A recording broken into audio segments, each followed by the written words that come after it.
नमस्कार दोस्तों, आइए बात करते हैं एक बहुत ही कॉमन समस्या कफ के बारे में। कफ यानी जैसे कि खांसी आना।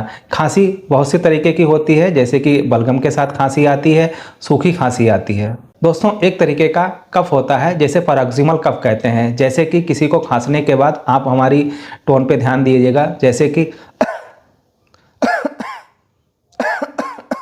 यानी एक बार, दो बार या तीन बार आना या उससे ज़्यादा बार आना। होम्योपैथी में इन सब चीज़ों का बहुत ही अच्छा इलाज। कुछ होम्योपैथिक दवाइयाँ ऐसी परिस्थितियों में बहुत ही कारगर सिद्ध होती हैं, जैसे कि स्टैनमेट, पल्सेटिला। लेकिन हमारी आपसे व्यक्तिगत राय है, आप कोई भी होम्योपैथिक दवा किसी भी वरिष्ठ चिकित्सक की देखरेख में ही लेना शुरू करें। और ऐसी ही इन्फॉर्मेशन के लिए आप हमारे चैनल को लाइक करें, सब्सक्राइब करें और शेयर करें।